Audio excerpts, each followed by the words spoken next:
The winter evening descended upon Ashcroft Manor like a velvet curtain drawn across a stage prepared for spectacle.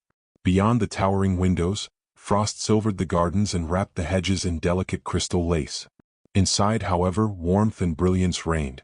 Hundreds of candles shimmered beneath glittering chandeliers, casting golden reflections across polished marble floors. The scent of roses mingled with beeswax and expensive perfume, while the distant strains of a string quartet floated through the grand halls like a promise of enchantment. The occasion was one of the most anticipated engagements of the season. Ladies arrived draped in silk and satin. Gentlemen stepped from polished carriages wearing tailored coats and expressions of practiced confidence. Laughter drifted through the rooms in elegant waves. Every detail had been arranged to impress, from the towering floral displays to the crystal fountains sparkling beneath candlelight. Yet amid all this splendor moved a young woman who seemed to belong to none of it. Miss Eleanor Ashford crossed the ballroom carrying a silver tray balanced carefully in her hands. Though she was related to the family hosting the celebration, few would have guessed it. Her gown, once beautiful, had faded with time. The pale blue fabric had been altered and repaired so often that the seams themselves seemed weary. While diamonds glittered at other throats, Eleanor wore only a small pearl pendant that had belonged to her late mother. No one noticed her entrance. Most barely noticed her existence, and those who did often looked away. "Quickly, Eleanor," her cousin Beatrice called from across the room. "The guests are waiting." The words were spoken sweetly enough for strangers to hear kindness, yet Eleanor recognized the command hidden beneath them. She lowered her gaze and obeyed. Beatrice Fairchild stood at the center of attention, exactly where she believed she belonged. Golden-haired and dazzling, she was the newly engaged bride whose celebration had gathered half the county beneath one roof. Admirers surrounded her constantly. Compliments followed her like loyal servants. Tonight she glowed with triumph. Eleanor offered refreshments to a cluster of guests nearby. One elderly lady accepted a glass before asking, "Which agency employs this girl?" The question was delivered casually, as though Eleanor stood invisible beside her. Another woman laughed softly. "I believe she is some relation of the family. A distant one." "How unfortunate," came the reply. The ladies exchanged sympathetic smiles that carried no sympathy whatsoever. Eleanor continued walking. Years of practice had taught her how to wear silence like armor. Still, some wounds found their mark. The orchestra shifted into a lively waltz. Couples swept across the ballroom in graceful circles. Eleanor paused briefly beside a column to admire them. For a fleeting moment, she imagined what it might feel like to be invited onto that shining floor rather than remaining forever at its edge. "Do stop staring." Beatrice appeared beside her suddenly. "You look ridiculous." "I was merely watching the dancers." "Then watch from somewhere less noticeable." A few nearby guests overheard and chuckled. Eleanor bowed her head. "Yes, Beatrice." The bride smiled victoriously and returned to her admirers. The evening stretched onward. Again and again Eleanor moved through the crowd carrying trays, arranging flowers, fetching forgotten items, and disappearing whenever photographs or introductions occurred. Though she shared the family's blood, she occupied the position of neither guest nor servant, accepted fully by neither world. As the hours passed, whispers followed her through the rooms. "Poor relation." "Burden." "Charity case." Words floated behind fans and wine glasses. Each one landed like a stone. Yet Eleanor endured them all with quiet dignity. That dignity would soon be tested. Near midnight, the ballroom doors opened once more. Conversation softened. Heads turned. Even the musicians seemed to lose their rhythm for a moment. A tall gentleman entered beneath the glow of crystal chandeliers.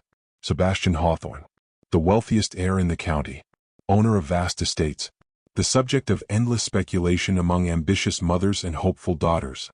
His dark coat was perfectly tailored. His expression remained calm, almost detached, as though he regarded society's endless performances with private amusement. Women immediately adjusted their posture. Men straightened their shoulders. Attention flowed toward him as naturally as rivers seek the sea. Beatrice's eyes brightened instantly. Several young ladies drifted closer. Yet Sebastian appeared in no hurry to greet anyone. Meanwhile, Eleanor was crossing the ballroom carrying a tray of champagne. A gentleman stepped backward without looking. His elbow struck the tray. Crystal glasses crashed against the marble floor. Champagne splashed across Eleanor's dress. The sound echoed sharply through the room. For one terrible second, silence fell. Then came laughter. Not cruel laughter from one person. Worse, polite laughter from many. The gentleman merely frowned. You should have been paying attention. Eleanor stared at the glittering shards scattered around her feet. Heat flooded her cheeks. Humiliation tightened around her chest. Still, she lowered herself gracefully and began gathering the broken pieces. No apology came. No offer of assistance followed. Around her, conversation resumed. The celebration moved on, as though her embarrassment were merely another form of entertainment. Then something unexpected happened. A shadow appeared beside her. The laughter faded. Whispers rippled through the ballroom. Eleanor looked up. Standing before her was Sebastian Hawthorne. His gaze rested not upon the shattered glass but upon her. For a suspended heartbeat neither spoke. Then, before the astonished eyes of every guest in the room, the most sought-after gentleman in England extended his hand toward the girl everyone else had chosen to overlook. Morning arrived beneath a veil of pale winter sunlight that transformed the frost-covered grounds of Ashcroft Manor into a landscape of silver and glass. The grand engagement celebration had ended only hours earlier, yet its echoes lingered throughout the estate. Servants exchanged whispers in corridors. Ladies revisited every notable moment over breakfast tables. Above all, one image refused to fade from memory: Sebastian Hawthorne extending his hand toward Eleanor Ashford before an entire ballroom. No one could stop talking about it, least of all Eleanor herself. She stood beside the kitchen window arranging fresh flowers into a porcelain vase, her thoughts returning repeatedly to the previous evening. She could still recall the quiet steadiness in Sebastian's gaze. Unlike the curious glances of society, his attention had held neither mockery nor pity. The memory unsettled her more than she cared to admit. A knock sounded at the servants' entrance. Moments later, a young footman appeared carrying a long white box. "For Miss Ashford," he announced. Every conversation in the room ceased. Eleanor looked up in surprise. "For me?" The footman nodded and placed the box carefully upon the table. Curious eyes followed her as she untied the ribbon. Inside rested a single white rose. Its petals were flawless. Its fragrance delicate and sweet. No card accompanied it. No explanation. Only a narrow ribbon of ivory silk wrapped around the stem. The kitchen erupted with speculation before she could even close the lid. Who sends a lady a rose without signing his name?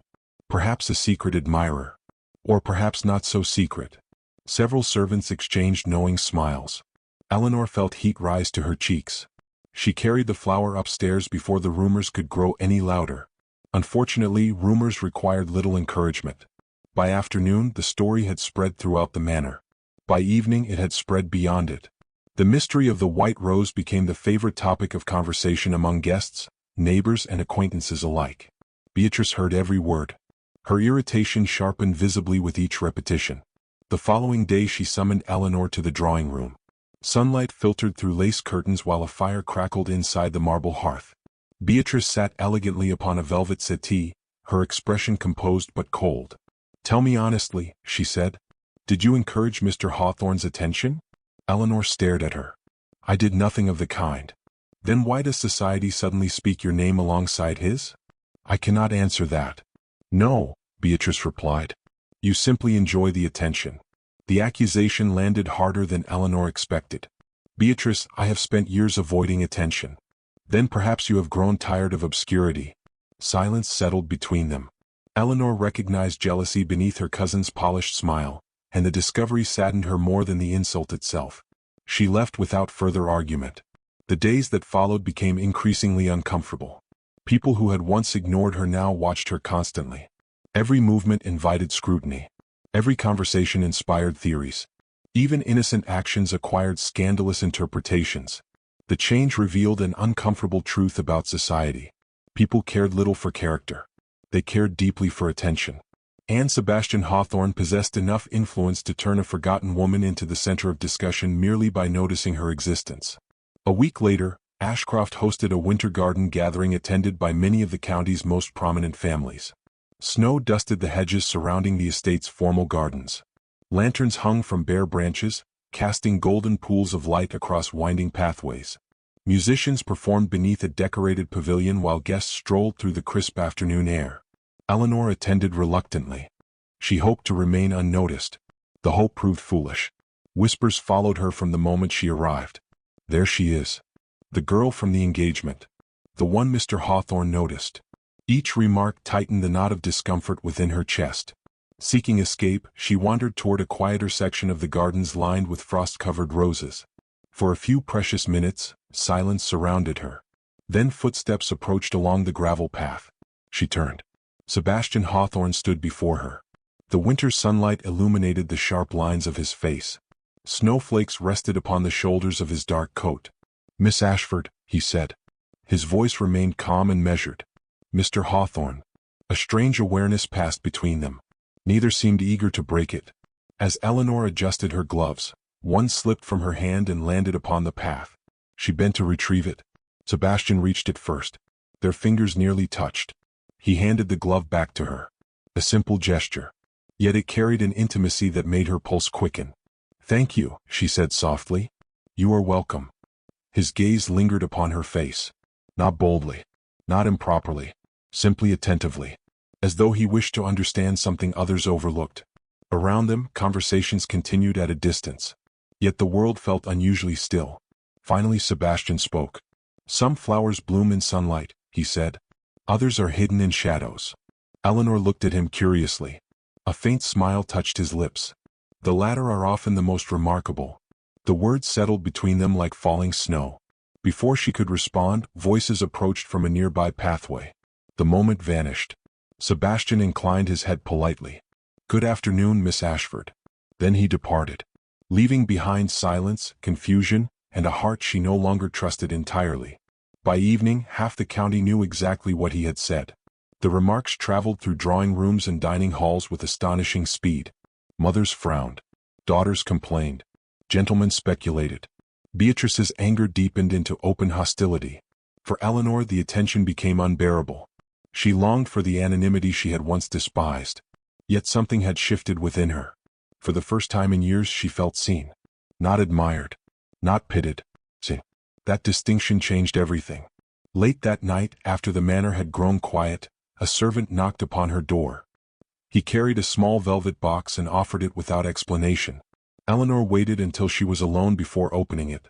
Nestled inside dark blue satin rested an exquisite sapphire brooch, ancient and unmistakably valuable. At its center gleamed the Hawthorne family crest. Beneath it lay a folded note written in elegant handwriting. Her breath caught as she unfolded the paper and read the single sentence waiting there. "I believe this belongs to its rightful owner."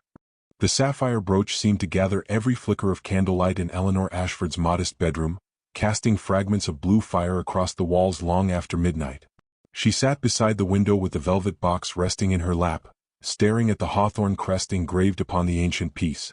The note lay unfolded beside it. She had read the sentence so many times that the words felt engraved upon her thoughts. "I believe this belongs to its rightful owner." The message made no sense. She possessed no claim to the brooch. No connection to the Hawthorne family. No reason whatsoever for Sebastian Hawthorne to send such a gift. Yet deep within her heart, uncertainty stirred.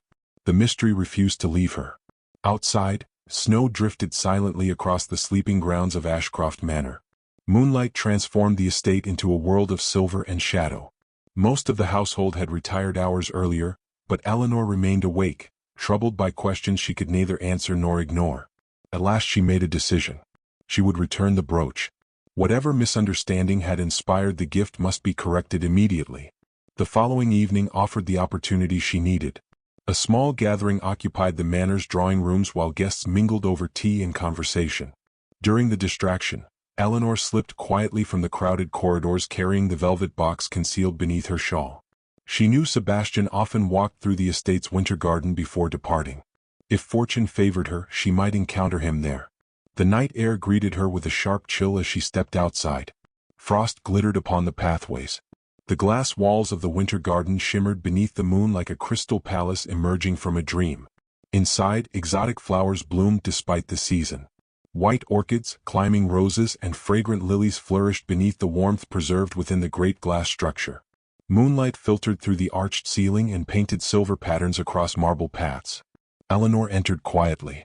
For a moment she believed herself alone. Then a familiar voice spoke from the shadows. "I suspected you might come." She stopped instantly. Sebastian emerged from beside a flowering camellia tree. His dark coat contrasted sharply against the pale blossoms surrounding him. The moon illuminated one side of his face while the other remained touched by shadow. The sight of him quickened her pulse unexpectedly. "I came to return this," she said, holding out the velvet box. He glanced at it but made no move to accept it. "Did you? I cannot keep something so valuable." "Why not?" "Because it does not belong to me." A faint expression crossed his features. Not disappointment. Not amusement. Something more thoughtful. "Perhaps that depends upon how one defines belonging." The answer only deepened her confusion. "Mr. Hawthorne, people are already speaking. They have always spoken. They believe there is some understanding between us." His gaze remained steady. "And does that concern you?" The question lingered in the fragrant air. Eleanor lowered her eyes. "It concerns me because society enjoys cruelty." "On that point, Miss Ashford, we are in complete agreement." Silence settled briefly between them. Beyond the glass walls, snowflakes drifted through moonlight like falling stars. For the first time, Eleanor noticed the weariness hidden beneath Sebastian's composed exterior. It surprised her. Men like him were not supposed to appear lonely. Yet loneliness surrounded him like an invisible cloak. "You dislike these gatherings?" she observed quietly. A hint of surprise appeared in his eyes. "Is it so obvious?" "Only to someone who understands the feeling." The corners of his mouth softened. "Then perhaps you understand more than most." The conversation changed after that. The careful distance separating them began to dissolve. They walked slowly through the garden's winding paths while speaking of subjects neither usually shared with others. They spoke of expectations, of duty, of the exhausting effort required to become whatever society demanded. Eleanor admitted how often she felt invisible despite constantly standing among people. Sebastian listened without interruption. No one had ever listened to her in quite that way before. Not impatiently. Not politely. Genuinely. In return, he revealed pieces of himself rarely offered to anyone. He spoke of inheriting enormous responsibilities at a young age. Of discovering that admiration often followed wealth rather than character. Of questioning whether anyone truly saw the man beneath the title. Their honesty created an intimacy neither had anticipated. The garden no longer felt vast. The night no longer felt cold. For a few precious moments, they existed beyond society's judgment. Simply two lonely souls sharing truths beneath the moon. Eventually they paused beside a marble fountain where water flowed softly through carved stone. Sebastian turned toward her. "I have watched you for months." The confession caught her entirely off guard. "Months?" "Yes." Eleanor stared at him. He continued before she could respond. "I noticed how you treat the servants when no one is watching. I noticed the way you comfort frightened children during gatherings. I noticed your patience when others offered none in return." She felt her breath catch. No one had ever described her so carefully. No one had ever paid such attention. "You make me sound far better than I am." "Not at all." His voice lowered. "If anything, I am struggling to do you justice." Emotion tightened unexpectedly within her chest. She looked away toward the fountain. The moonlight reflected across the water's surface like liquid silver. For years she had believed herself forgotten. Unimportant. Easy to overlook. Now one man was telling her that he had seen her all along. The realization felt both wonderful and terrifying. "Why?" she asked softly. "Why notice me at all?" Sebastian's expression grew thoughtful. When he answered, every word carried quiet certainty. "Because there are women admired by society, Miss Ashford, and there are women remembered by the heart. You belong to the latter." The world seemed to stop. Even the fountain's gentle murmur faded into the distance. Eleanor could think of nothing to say. The sincerity in his voice frightened her more than any rumor ever could. Because for the first time she wanted desperately to believe him. Neither moved. Neither spoke. The silence between them felt rich with possibilities neither dared name. Then the distant sound of a clock bell drifted across the estate. Reality returned. The moment fractured. Sebastian glanced toward the manor before looking back at her. "There is something else you should know." A strange seriousness entered his expression. The warmth of the evening suddenly gave way to tension. Eleanor's heart quickened. "What is it?" He hesitated, then spoke carefully. "In 3 nights I shall host the Hawthorne ball." She nodded, uncertain where this was leading. The determination in his eyes deepened. "And before that evening ends, I intend to make an announcement that will change everything." Before she could ask another question, he stepped back into the moonlit shadows, leaving her standing beside the fountain with a racing heart, 1,000 unanswered questions, and the unsettling certainty that whatever secret awaited at the Hawthorne ball would alter both their lives forever. The night of the Hawthorne ball arrived beneath a sky scattered with stars so brilliant they seemed determined to rival the lights below. Hawthorne Manor stood illuminated against the darkness like a palace from a fairy tale, every window glowing with golden warmth. Carriages lined the circular drive for nearly a quarter-mile, their lanterns flickering across the snow-covered grounds. Inside, the grand ballroom shimmered beneath enormous crystal chandeliers, while musicians filled the air with elegant melodies that drifted between conversations and laughter. It was the most anticipated social event of the season. More importantly, it was the evening Sebastian Hawthorne intended to make his mysterious announcement. The promise of that revelation had drawn nearly every influential family in the county. Curiosity sparkled behind polite smiles. Speculation flowed through the crowd like wine.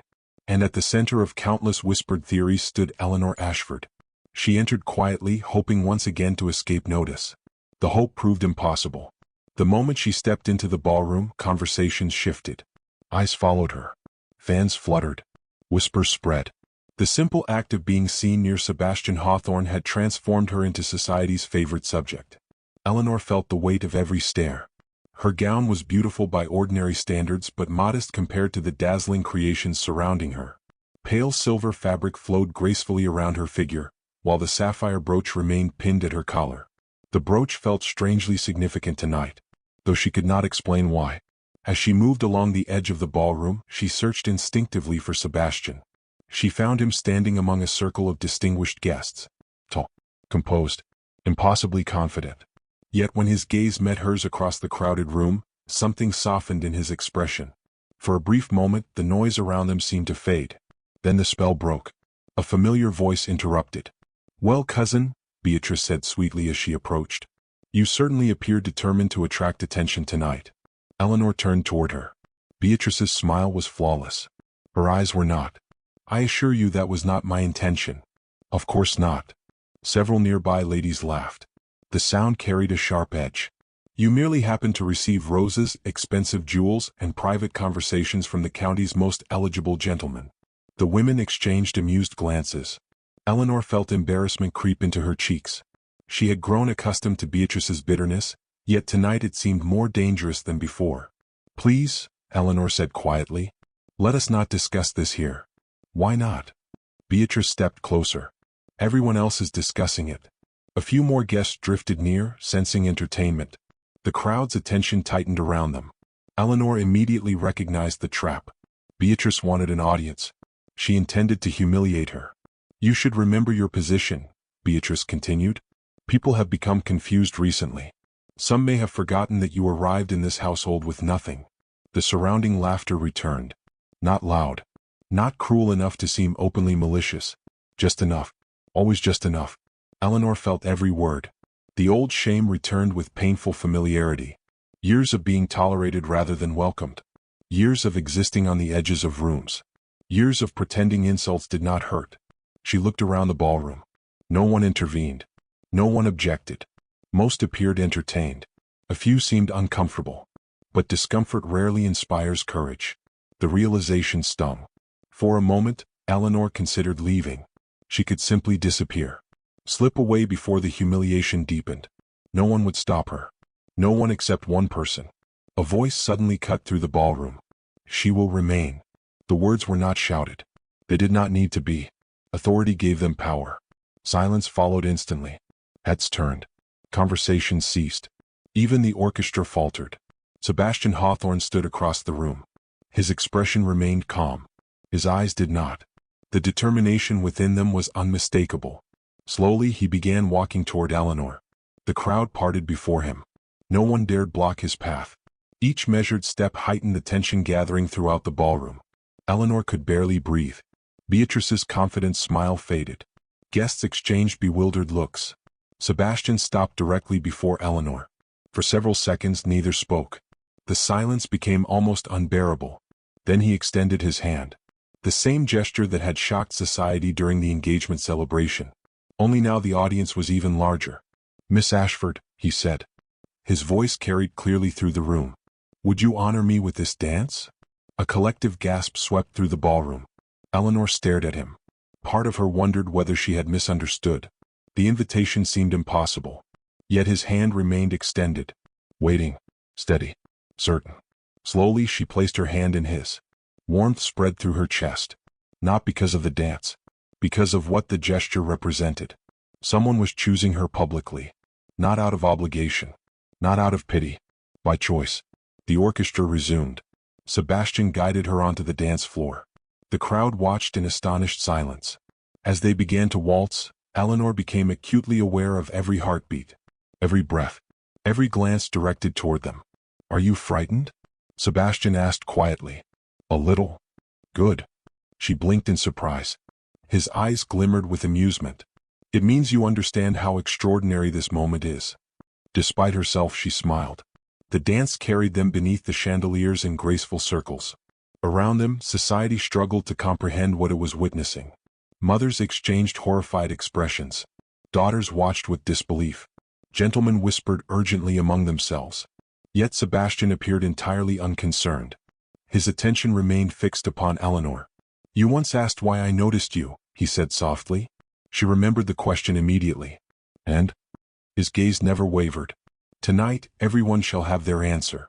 The music ended. Applause followed. But before the crowd could recover, Sebastian turned toward the gathered guests. The room fell silent once more. Every eye focused upon him. This was the announcement. The moment everyone had anticipated. Sebastian's expression grew solemn. "Ladies and gentlemen," he began, "for years I have been encouraged to choose a wife according to wealth, influence, and social advantage." No one moved. No one spoke. The tension became almost tangible. "I have listened carefully to such advice." A faint smile touched his lips.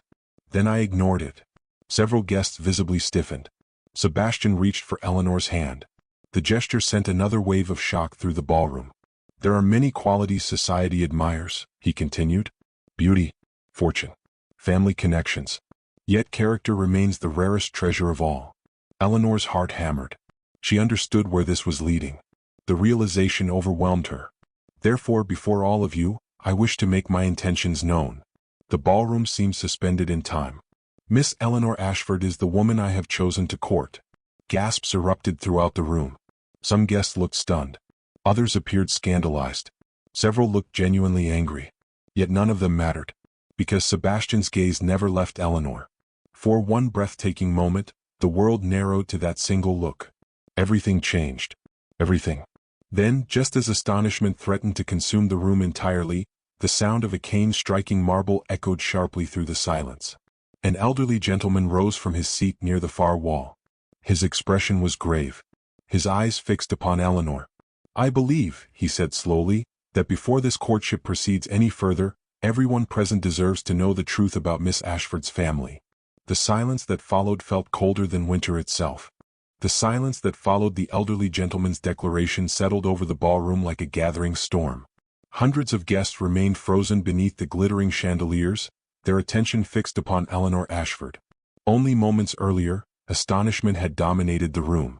Now curiosity, suspicion, and anticipation mingled together in equal measure.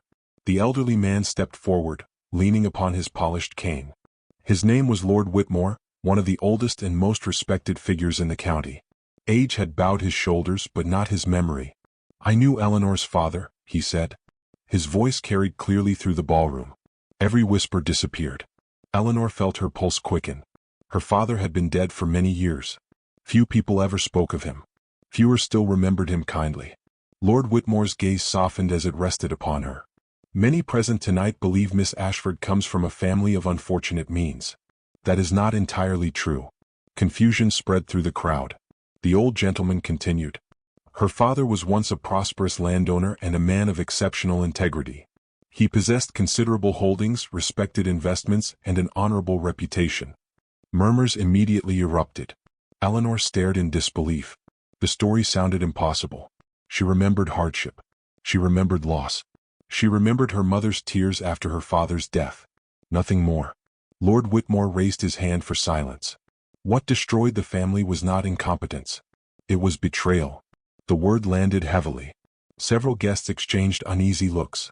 Following his death, certain relatives manipulated legal agreements and seized assets that rightfully belonged to his widow and daughter. By the time the truth became clear, the damage had already been done. The ballroom seemed to shift. Everything people believed about Eleanor suddenly stood upon uncertain ground. She had not fallen because her family lacked worth. She had fallen because they had been wronged. Eleanor struggled to absorb the revelation. The years of humiliation flashed before her eyes. The whispered judgments. The dismissive smiles. The assumption that poverty reflected personal failure. All of it suddenly appeared crueler than ever. Across the room, Sebastian remained completely still. Yet pride shone unmistakably in his eyes. Not because Eleanor's family had once possessed wealth. Because the truth had finally emerged. Lord Whitmore's voice softened. Miss Ashford inherited her father's character, though not his fortune. In my opinion, the first inheritance is considerably more valuable. For a brief moment, silence returned. Then applause began. One person. Then another. Soon much of the ballroom joined in. Not everyone. But enough. Eleanor stood motionless as the sound filled the room. She should have felt vindicated. Instead, an unexpected sadness settled within her heart. The same people who had ignored her days earlier now regarded her differently. Respectfully. Admiringly. Almost eagerly. The transformation disturbed her. Nothing about her had changed. Only their perception. That realization lingered long after the ball ended. The days that followed confirmed her fears.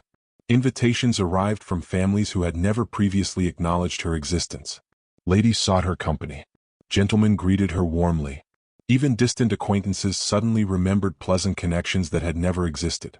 Society had rewritten its opinion overnight. The experience left Eleanor increasingly uneasy. One afternoon she stood alone beside the library window at Hawthorne Manor, watching snow drift across the gardens. The world beyond the glass looked peaceful. Her thoughts did not. Sebastian entered quietly. "You seem troubled." She offered a faint smile. "I am simply thinking." Dangerous occupation. The attempt at humor earned a small laugh. Yet concern remained in his expression. After a moment she spoke honestly. "They respect me now." "Yes. Because of a fortune I never received." His gaze sharpened. "Eleanor." "They spent years judging me without knowing the truth." Emotion trembled beneath her calm voice. "Now they praise me for reasons that have nothing to do with who I am." Sebastian moved closer. "You are not responsible for their blindness." "No. But perhaps I am responsible for yours." The statement startled him. "My blindness." She looked away. The words became harder to say. "What if this changes everything?"